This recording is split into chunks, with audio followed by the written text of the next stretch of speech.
मित्रमैत्रिणींनो, Preeti academy मध्ये तुमच्या सगळ्यांचं सहर्ष स्वागत आहे।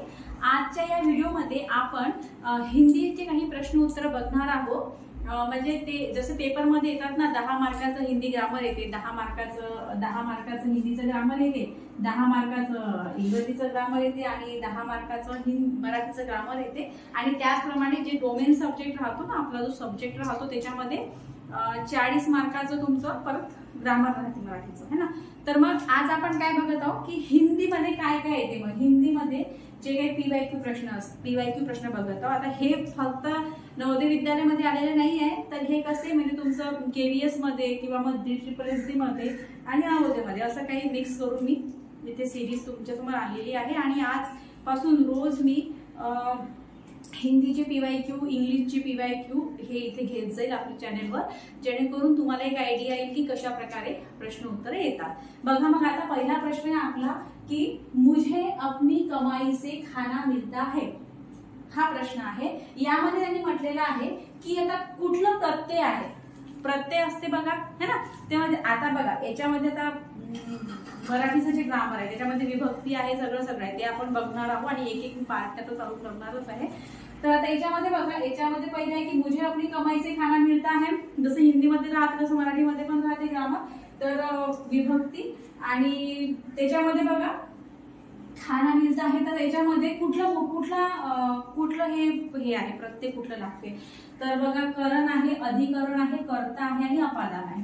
आता याच्यामध्ये मुझे अपनी कमाई से, हा म्हणजे कोणाच्या तरी द्वारा खाना मिलता आहे, कुणाचं तरी सहाय्य घेतलेलं आहे, ओके। म्हणून इथे करण हे बरोबर आहे, ठीक आहे। अपादान जे आहे ते अलगाव असते, अलगाव केलं जाते म्हणजे दूर केलं जाते। पण इथे काय करण म्हणजे कमाई से खाना मिलता है, याचं बरोबर उत्तर काय येईल की करण से। त्याच्यानंतर दुसरं आहे उच्छ्वास संधी विच्छेद। उच्छ्वास हा एक शब्द आहे, त्याचा संधी विच्छेद आपल्याला करायचा आहे। तर आता बघा पर्यायामध्ये दिला उत अधिक श्वास, उच्च अधिक श्वास, उच्च अधिक वास की उत अधिक वास। तर याच्यामध्ये आपलं बरोबरचा आन्सर राहील ते राहील उत अधिक श्वास, हे याचं बरोबरचा आन्सर राहील, ओके। पुढे जाऊया, दूर से फेंककर चलाया जाने वाला हथियार। दूर से फेंककर चलाया जाने वाला हथियारला काय काय म्हणू शकता तुम्ही, काय म्हणू शकता, आयुध म्हणता तुम्ही की तलवार म्हणता, अस्त्र म्हणता की शस्त्र म्हणता। तर राईट आन्सर आहे आपलं अस्त्र। दूर से फेंककर चलाया जाने वाला हथियार कुठला आहे तर तुमचा अस्त्र आहे, ओके। त्यानंतर विरोचित, विरोचित हा एक शब्द आहे, त्याचा संधी विच्छेद करायचा आहे। तर त्याचा संधी विच्छेद बघूया, वीर अधिक उचित आहे की वीर अधिक औचित्य आहे की वीरा अधिक चित आहे की वीर अधिक उचित। तर याचा आन्सर आहे तुमचा वीर अधिक उचित, ठीक आहे। त्यानंतर आहे निम्नलिखित में से कौन सा शब्द स्त्रीलिंगी। आता हे सगळं खाली झालं, मी थोडं इथे वर याचं हे लिहिते, पर्याय इथे वर लिहून काढते मी थोडंसं, ठीक आहे। वर पर्याय लिहिते। तर यांचं काय म्हणणं आहे की भाई निम्नलिखित में से कौन सा शब्द स्त्रीलिंगी कुठला शब्द आहे सांगितलंय, विचारलंय त्यांनी। तर त्याच्यामध्ये बघा त्यांनी ऑप्शन काय दिले होते, एक आहे कपडा, एक कपडा दिलेला आहे ऑप्शन। दुसरं ऑप्शन त्यांचं आहे रात, हा। तिसरं ऑप्शन आहे यांचं आपलं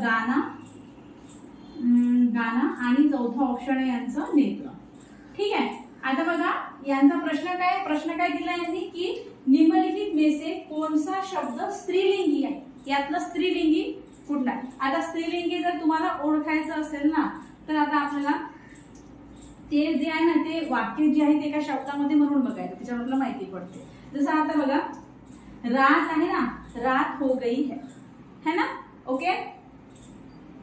तर हे जे रात हा जो शब्द आहे ना, हा रात जो शब्द आहे हा तुमचा स्त्रीलिंगी शब्द आहे, ओके, ठीक आहे, ओके। तर हे झालं याचा आन्सर। याच्या पुढील जे प्रश्न उत्तर आहे ते आपण बघू। बघा पुढील प्रश्न बघा, आता पुढील प्रश्न काय आहे की संधि कितने प्रकार की होती। आता संधि किती प्रकारची असते तुमच्या ऑप्शन मध्ये बघा काय दिलेलं आहे, 2, 3, 4 की तुमचं 5। तर संधि किती प्रकारची असते, 3 प्रकारची असते। तुमची कोणती संधी असते, तुमची स्वर संधी झाली, विसर्ग संधी झाली, तुमची व्यंजन संधी, अशा 3 प्रकारच्या संधी असतात। त्यानंतर बघा प्रश्न आहे ज्येष्ठ का विलोम काय आहे। आता मी याचे ऑप्शन दिले नाहीये, तर ज्येष्ठ का विलोम काय, कनिष्ठ आहे, सोपा आहे, तुम्हाला माहिती आहे। त्यानंतर बघा यह कोई नई पुस्तक नहीं है, हे एक वाक्य आहे, यह कोई नई पुस्तक नाही है। मग आता याचं आपल्याला ओळखायचं आहे, हे कुठलं आहे याचं त्याला काय म्हणतात ते सर्वनाम। तर हे बघा, हे यहच्या खाली इथे हे आहे अंडरलाईन आहे। ओके, तर मग आता इथे काय निजवाचक आहे तुमचं, पुरुषवाचक आहे, अनिश्चयवाचक आहे की निश्चयवाचक आहे? तर यह कोई पुस्तक नाही है, यह निश्चयवाचक आहे, कारण की त्यांनी पर्टिक्युलर सांगितले की यह कोई पुस्तक नाही। मग कोई जर समजा विचारलं असतं तर मग कोई विचारलं असतं तुमचं अनिश्चयवाचक असतं, कारण की कोई म्हणजे काही म्हणजे कोण बाप माहिती नाही, त्यामुळे कोई असतं तर अनिश्चयवाचक असतं। त्यानंतर सभा शब्द का प्रयोग किस संज्ञा के अंतर्गत आता है? सभा शब्द का प्रयोग किस संज्ञा के अंतर्गत आता है? तर ते तुमचं समूहवाचन। सभा, सभा भरपूर जणांची सभा, नुसते एक व्यक्ती असतो का नाही, अनेक जणांचा जमाव असतो है ना, तर ते काय, तर सभा हा शब्द का प्रयोग किस संज्ञा में आता है, तर तो झाला तुमचा समूहवाचन। झाले, हे झाले तुमचे हिंदीचे प्रश्न उत्तर। ओके, यानंतर आता रोज व्हिडिओ अपलोड होत राहील आणि रोजच्या व्हिडिओमध्ये मी तुम्हाला हिंदीचे PYQ, त्यानंतर इंग्लिशचे PYQ जे जे झालेले आहे, कारण बघा EMRचा एकच पेपर झाला होता है ना, तर अगोदर एकदा झाला होता, म्हणजे अगोदर एकदा सांगितलेलं होतं, पैसे भरले होते, म्हणजे पेमेंट वगैरे केलं होतं सगळ्यांनी, पण तो पेपर नव्हता झाला, करोनाच्या याच्यामध्ये आलेली बघा एकदा, ठीक आहे, तेव्हा नव्हता झाला तो पेपर आणि आता झाला आहे है ना, त्याचे पण PYQ मी बघेल। त्याच्यानंतर त्याच्या अगोदर तर काही झालेला नव्हता ना EMRचे पेपर, आणि नवोदय विद्यालयाला पॅटर्न, नवोदय विद्यालयाचे जे पॅटर्न आहे तेच पॅटर्न फॉलो होते इथे, त्यामुळे आपण नवोदय विद्यालयाचे KVLचे JSSBचे हे सगळे याचे जे काही प्रश्न उत्तर आहे PYQ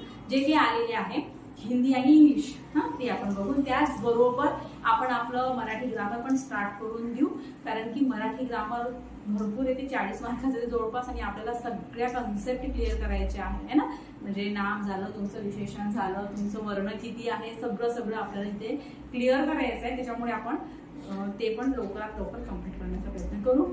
ओके, मग आजच्या व्हिडिओमध्ये एवढंच, लवकरच भेटूया पुढील व्हिडिओमध्ये। थँक्यू।